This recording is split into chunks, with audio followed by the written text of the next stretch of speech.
Just now, Zhang Yipeng talked about the policy of the coalition UK government, the cuts of the teaching grants. So what would happen to relevant parties upon the approval of this cut policy? As for the universities and institutions, they have no choice but to raise the tuitions. But just like a supply and demand relationship in economics, it may not attract sufficient applicants and students, so how to finance themselves? The only thing the universities can do is just to lower the entry requirements. But this can trigger a severe phenomenon. The quality of the UK education cannot be guaranteed. As for UK students, with no doubt that the UK students will suffer the most because this policy aims at the undergraduate local students mainly. And also, the government claimed that the international students would benefit from this policy because the increasing speed of the tuition of international students could be controlled through the increasing of the undergraduate and local students' tuitions. But most postgraduates don't believe that.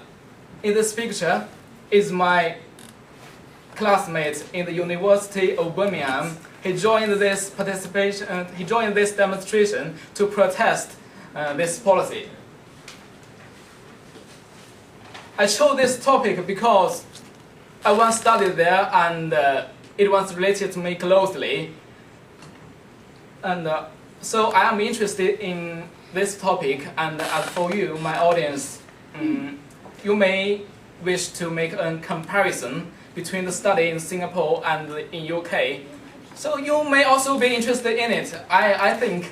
So I would like to talk something more about the UK's education. Before the 1990s, the universities in UK, in Great Britain, was subsidized by the government fully. But since the 1990s, the Liberal government introduced the tuition to the universities and began to reduce the teaching grants. The universities have been more and more relying on the tuition paid by the students, especially the international students who pursue their MSc programs. This graph shows the difference between in tuition between the international students and UK students. It is just an example about the economics program in the University of Birmingham. We can say the tuition paid by the international students is more than two times as much as the one paid by the local students. So not only the universities but also the whole UK society relied on the finance on international students. Here are some examples. Visa application in China, visa extension for the students who have to join the pre-sessional course, and the document translation for visa extension. And the fourth factor is the worst. There is a strict limitation and restriction for students who hold the Tier 4 visas. This is just what claimed by the UK border agency. They cannot be employed in any business sector or public sector without the permission of the UK border agency. So we can make a conclusion. There is a close relationship between the education and the economy.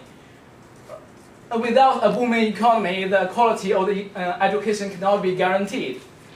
And except for only a few top universities such as the Oxbridge and LSE, except for them, most graduates from most UK universities, their qualifications and competence have been questioned by employers, especially among the Chinese employers, which conversely affect the reputation of the UK education. So how to recover the reputation and keep the quality of the education is really a problem which requires consideration by the universities and the whole Great Britain society.